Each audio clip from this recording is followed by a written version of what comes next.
Ir à feira é uma experiência única, não é mesmo? Ainda mais podendo comprar alimentos saudáveis, sem agrotóxicos e de famílias cooperadas. Além da feira, que tal aprender um pouco mais sobre cooperativismo? Você já sabe que o cooperativismo está presente de norte a sul do país. Mas você sabia que ele está literalmente em movimento, ligando cidades e estados?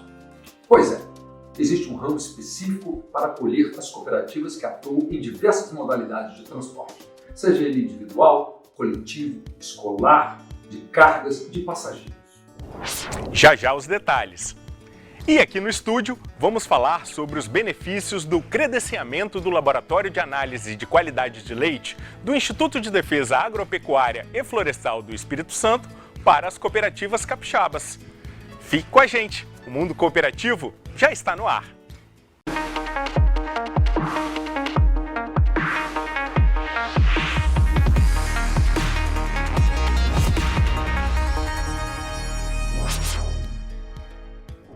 Simbora para a feira! A nossa equipe visitou uma feira livre de produtos orgânicos em Vitória, onde as frutas, verduras e legumes são cultivados por famílias cooperadas. 2.913. Esse é o total de agrotóxicos com autorização para serem comercializados no Brasil. Das grandes plantações aos pequenos cultivos, o uso de produtos químicos há anos é motivo de preocupação entre as autoridades mundiais de saúde. E o consumidor já sabe desse problema e, por isso, há quem corra para se refugiar nas feiras orgânicas. Primeiramente a saúde, né? A gente sabe que aí não dá para controlar, né? O Espírito Santo é imenso, não dá para controlar tão bem assim o uso de agrotóxicos, né? E a gente busca o orgânico justamente para fugir disso, né? Então eu acho que o orgânico é o alimento do futuro, é o alimento que a gente tem que investir, até para a gente poder ser uma forma de resistência contra essa quantidade de agrotóxicos que está sendo ingerida. Desde 1º de janeiro de 2019, foram publicadas as aprovações de novos 847 compostos químicos para uso agrícola que eram proibidos no Brasil. Em entrevista recente ao programa Negócios da Terra, a promotora de justiça Isabela de Deus Cordeiro, que é coordenadora do Fórum Espírito Santense de combate aos impactos dos agrotóxicos e transgênicos, falou sobre a situação. Isso é preocupante, porque no momento em que o mundo trabalha uma outra transição, que é a transição para a agricultura agroecológica, a gente está verificando poucos incentivos para que o produtor rural faça essa opção. E isso é preocupante por conta da nossa saúde e dos impactos ao nosso meio ambiente. Nós sofremos uma grande possibilidade de termos restrições econômicas significativas por conta desse uso indiscriminado de agrotóxicos. Na verdade, hoje na Europa, a União Europeia ela trabalha com o que a gente chama de Pacto Ecológico Europeu. Um desses eixos corresponde à questão da estratégia do prado ao prato. E essa estratégia do prado ao prato corresponde a uma intenção da União Europeia de diminuir o número de agrotóxicos utilizados, inclusive de produtos que são importados, na ordem de 50%. Então, a gente está trabalhando na contramão desse movimento. Movimento esse que, na verdade, vai refletir na nossa balança comercial. Por quê? Porque nós exportamos muitos produtos para lá. Mas além de alimentos mais saudáveis e livres de agrotóxicos, o consumidor está procurando valorizar o pequeno produtor. É a conscientização sobre a história do produto para além do prato. A gente também está ajudando, né, proprietários familiares a estarem produzindo, se reproduzindo, enfim. Então tem toda uma questão social também envolvida na produção de orgânicos. O pai da Marciele foi o primeiro da família a escolher cultivar alimentos livres de agrotóxicos. E ela já prepara a próxima geração para seguir por esse caminho. A gente ajudou a incentivar da nossa família, irmãos, a gente foi incentivando e já estão produzindo também. E é uma coisa familiar, né? Vai passando de geração em geração. Os filhos da gente já estão aprendendo a lidar com uma coisa assim, sem usar agrotóxicos, sem usar química, nada. É bom, né? Pra gente vender, pra gente comer, é bom. Assim como a família de Marciele, a maior parte dos produtores de orgânicos dessa feira fazem parte de alguma associação ou cooperativa de pequenos agricultores. Juntos, eles somam esforços para tornarem os produtos mais competitivos. Não é uma tarefa fácil competir com os preços dos grandes produtores. Mesmo assim, eles não desanimam. Ultimamente, a gente começou aqui desde 2001 já, né? É uma feira bastante, mas nos últimos 5 anos a gente está sentindo esse aumento da procura pelos produtos orgânicos, mais pela qualidade de vida, né? O pessoal está começando a investir mais no alimento e menos em remédio. Expondo aqui na feira a gente chega mais perto do consumidor final e não é mais só uma relação de comerciante e cliente, é uma relação de amizade também. Tanto é que muitos dos meus clientes conhecem a propriedade, já são amigos de longa data. Eu adoro feira, me divirto nas bancas, é um verdadeiro passatempo. E quem já está chegando por aqui é o Carlos André Santos de Oliveira, com a coluna Aula de Cooperativismo. Olá, Bruno! Você já sabe que o cooperativismo está presente de norte a sul do país. Mas você sabia que ele está literalmente em movimento, ligando cidades e estados? Pois é, existe um ramo específico para acolher as cooperativas que atuam em diversas modalidades de transporte, seja ele individual, coletivo, escolar, de cargas, de passageiros. E esse será o tema da nossa aula de cooperativismo de hoje. Quem pega táxi ou ônibus, contrata serviço de entregas ou procura transporte escolar para crianças, provavelmente vai se deparar com uma cooperativa de transporte. As cooperativas desse ramo nasceram como caminho para a organização, profissionalização e liberdade dos pequenos e médios transportadores autônomos que buscaram, nesse modelo societário, condições para exercer sua profissão de forma digna e economicamente viável. Transportes em veículos como táxi, mototáxi, vans, ônibus, caminhões, motocicletas e furgões, por exemplo, podem ser organizados por cooperativas.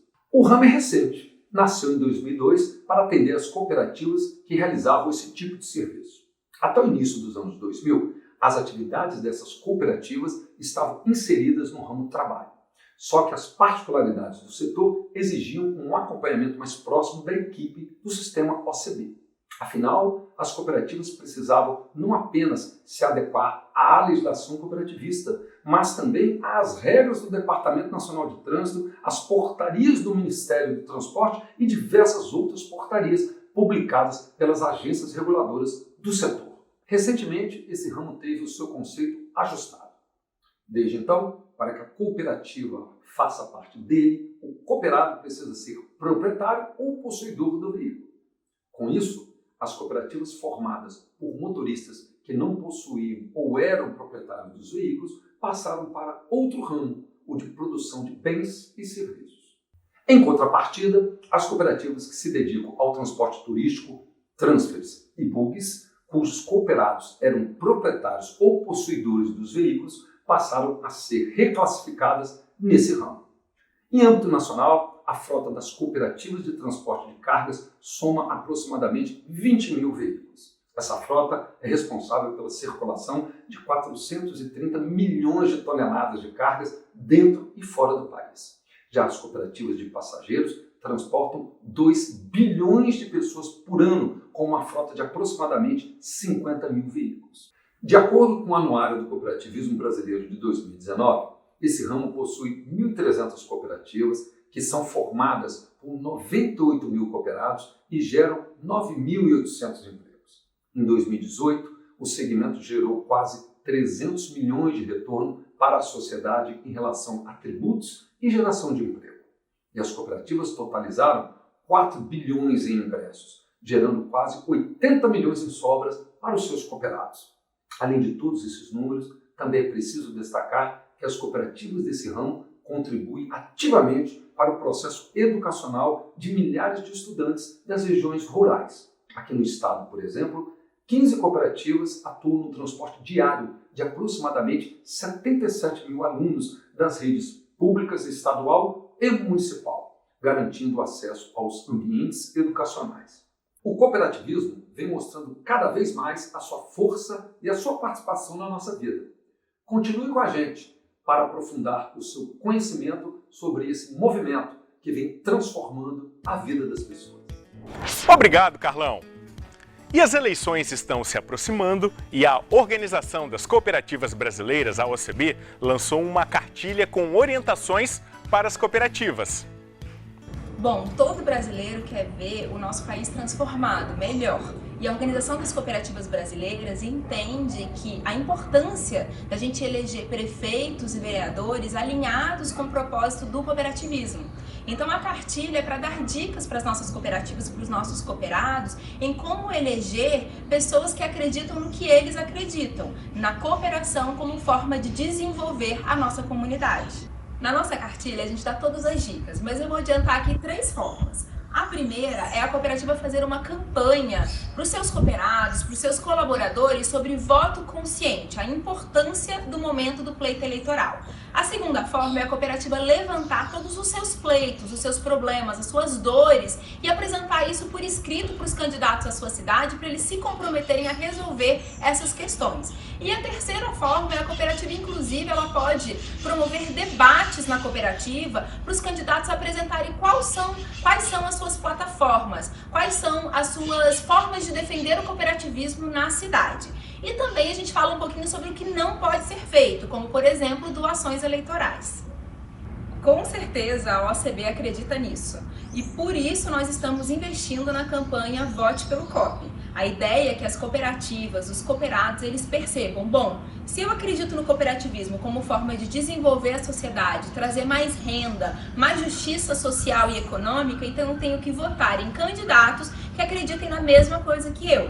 E assim a gente vai ter a administração pública andando com o cooperativismo para promover esse modelo socioeconômico que desenvolve tanto as nossas comunidades.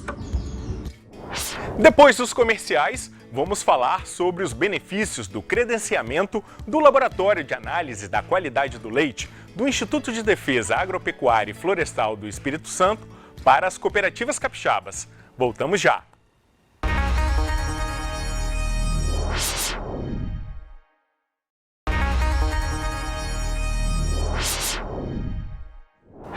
De volta com o Mundo Cooperativo e eu recebo aqui no estúdio o Thiago Farias, ele que é gerente de diagnóstico laboratorial do IDAF. Vamos falar sobre o credenciamento do Laboratório de Qualidade do Leite do IDAF na rede nacional. Thiago, bem-vindo. Obrigado. Thiago, qual que é a importância desse credenciamento para o nosso laboratório capixaba? Esse credenciamento, ele traz para nós, não só do IDAF, mas também para as indústrias, para os laticínios e para as empresas que precisam fazer o acompanhamento, o monitoramento das amostras de leite cru do estado, onde a gente tem mais acesso, principalmente, à logística desse envio dessas amostras. Antigamente, as indústrias, os produtores precisavam ir até laboratórios que não estavam dentro do estado. E aí a logística muda quando o laboratório está aqui, muito próximo do produtor. Então ele vai ter mais rapidez, ele vai ter o acesso mais fácil aos resultados, de uma forma muito mais rápida que esses laudos saem. E também a questão do custo, porque ele não precisa de deslocar essa amostra para um outro estado e fazer essa análise fora. Então esses são os ganhos que a gente tem com a chegada e com o credenciamento desse laboratório na rede. E qual que é o trabalho, que tipo de exame o laboratório realiza?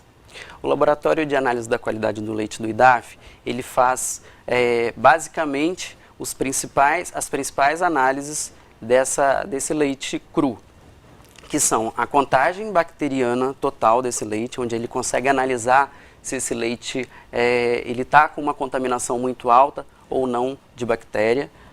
A segunda análise que a gente faz é a análise da contagem de células somáticas, onde a gente consegue, ali naquele resultado do leite, ter um detalhamento maior se esse animal que produziu o leite, se ele tem mastite, se ele tem alguma disfunção na glândula mamária. E aí consequentemente, a gente faz o terceiro exame, além desses 2 que eu citei, que é a composição química do leite. Aí a gente consegue avaliar a gordura, a proteína, a lactose, os sólidos totais do leite, e isso dá um parâmetro para nós, não só do animal que está produzindo, também como a qualidade desse leite que está indo lá para o resfriador de leite, ou mesmo que está entrando numa indústria. Para quem está em casa poder entender, essas análises elas são obrigatórias. Sim. toda cooperativa, todo laticínio precisa fazer essas análises. Exatamente. O Ministério da Agricultura hoje, ele exige com que as empresas façam esse monitoramento, só que antes eles faziam fora do estado. E agora a gente pode fazer esse monitoramento dentro do nosso estado. Isso vai facilitar o trabalho das cooperativas, por exemplo? Com certeza, as cooperativas elas vão ter um acesso muito mais rápido e um acompanhamento também daquele produtor. Quando chega um resultado e a gente envia para a cooperativa, ela rapidamente pode entrar em contato com o produtor ou quem está produzindo o leite lá na ponta e a gente consegue deixar ciente dele dos resultados, caso seja um resultado que não esteja de acordo com a legislação do Ministério da Agricultura. E qual é a capacidade de análise do laboratório hoje? Hoje a gente consegue fazer cerca de 8.000 análises, tanto para células somáticas e composição do leite e também para contagem bacteriana total, direto no laboratório. E como é que essas amostras elas são selecionadas? Elas são enviadas diariamente para o laboratório? Não, essas amostras geralmente elas são enviadas num pool de amostras que a gente fala que o produtor, quando ele vai fazer essa coleta, geralmente as próprias cooperativas, as cooperativas se organizam para fazer a coleta dessas amostras e para que essa logística chegue próxima de nós, então ela não precisa ser de uma forma diária. Hoje a gente tem recebido semanalmente de outros laticínios, o IDAF já faz o acompanhamento inclusive do sistema de inspeção estadual e aí a gente recebe essas amostras lá no laboratório. Hoje a ideia é receber amostras de cooperativas e laticínios do Espírito Santo, mas existe a possibilidade de expandir para que a gente receba de estados vizinhos, Minas Gerais, Bahia, Rio de Janeiro, a gente tem essa capacidade? Sim, a gente tem essa capacidade porque a dificuldade dos outros estados também de não ter o laboratório, elas vão forçar para que essas amostras que estão próximas, como o sul da Bahia, o leste de Minas, o norte do Rio de Janeiro, elas podem chegar até nós e a gente com certeza vai dar esse apoio também para o produtor que tiver essa necessidade. Em termos de custo, é mais barato fazer essa análise no laboratório do IDAF ou num laboratório terceirizado, num laboratório privado? Os custos eles são muito próximos. A gente fez uma análise antes do laboratório ser credenciado, a gente fez uma pesquisa de mercado inclusive, e o nosso valor ele vai estar muito próximo dos outros laboratórios que tem no Brasil. São poucos laboratórios, a gente é o 11º a entrar na rede, e no estado nós somos o único laboratório, não existe outro laboratório. Então isso faz com que os produtores, as indústrias, as cooperativas, elas tendem a buscar a gente pela facilidade. E um produtor privado que quer fazer a análise do leite dele, ele consegue fazer isso? Consegue. Esse produtor ele pode inclusive fazer uma análise não só do tanque de resfriamento, como individual. Ele pode pegar a amostra de uma vaca, por exemplo, e coletar essa amostra e mandar para a gente que a gente consegue fazer essa análise para ele. Se ele quiser fazer um monitoramento dele, para rastreamento, para acompanhamento, monitoramento, ele consegue fazer. Então vamos ajudar. Se eu sou produtor, sou um pequeno produtor e quero fazer uma análise individual do meu leite, o que eu devo fazer? Onde fica o laboratório, Thiago? O contato nosso principal a gente tem disponível no site do IDAF com o nosso endereço, que fica em Cariacica. Esse laboratório foi construído lá.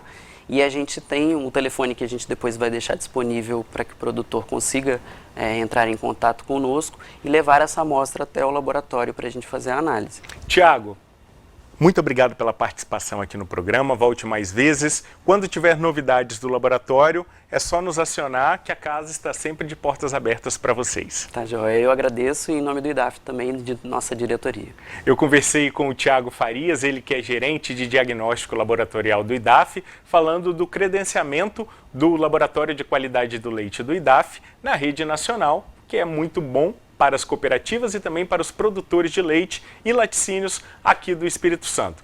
Por hoje é só, o Mundo Cooperativo fica por aqui. Muito obrigado pela sua companhia. Para rever o programa, rever esse nosso bate-papo, é só entrar no portal Sim Notícias. A gente se encontra numa outra oportunidade. Até lá!